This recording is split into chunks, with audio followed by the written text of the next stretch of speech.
There are many who are saying that, frankly, the Biden administration should have acted sooner and faster, that hundreds of billions of dollars has been put at risk because the Houthis have held this area in the Red Sea at ransom.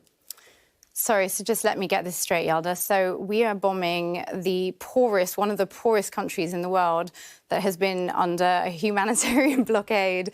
There has been famine. These people have been decimated.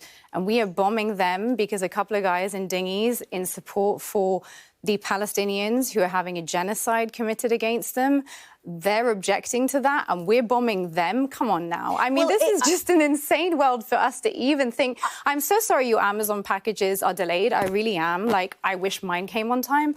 But, you know, genocide, guys, genocide. There are 2 mothers a day dying in Gaza right now. It's 109 days into a conflict in which a humanitarian crisis has been declared to the world day in, day out. By the way, Dr. François, there are many who are Yemen watchers who monitor and follow the Houthis who say this is doing wonders for their branding, actually, that it isn't just the Palestinian cause that they're focused on. So call a ceasefire now and end the positive branding. If you want to stop the Houthis doing what they're doing, then call a ceasefire right now. Do you genuinely believe that the Houthis would stop doing what they're doing? They have literally said that that's why they're doing what they're doing. They have not previously blocked those routes for any other reason except this one. So yes, I do. And I also think the West needs to start to understand that you cannot just go around playing cowboys in the world. There are consequences to your actions. You cannot just go around bombing people's countries, ignoring international law and expect no repercussions. For every cause, there is a consequence. And just because you don't like a couple of guys trying to resist, I mean, these are now prescribed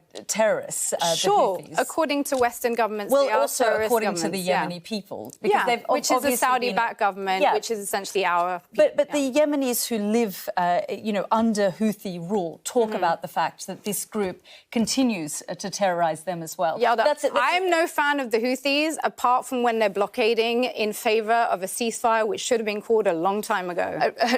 Bill Browder, I'm just going to bring you into the conversation.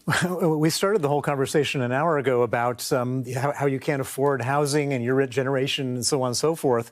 These people are creating a total trade blockade, which is causing inflation, which is causing all sorts of problems to everybody. 25,000 people are dead in Gaza right now. There are over 60,000 people injured with no access to food, water, aid. How dare we have a conversation about trade when there are children right now being treated without anaesthetic? Well, there are things that require us to make some sacrifices, and this would be one of them. They do have the global economy, global markets hostage.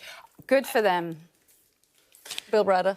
Good for them. Ceasefire now. Okay. Ceasefire now. We're going to have to leave it there. But Dr. Myriam François, you cannot allow these people to be decimated and expect there to be no consequences. I think that is a separate conversation. But we do have about 20 seconds left. Dr. Myriam François, Bill Browder, thank you both for joining us here on the programme.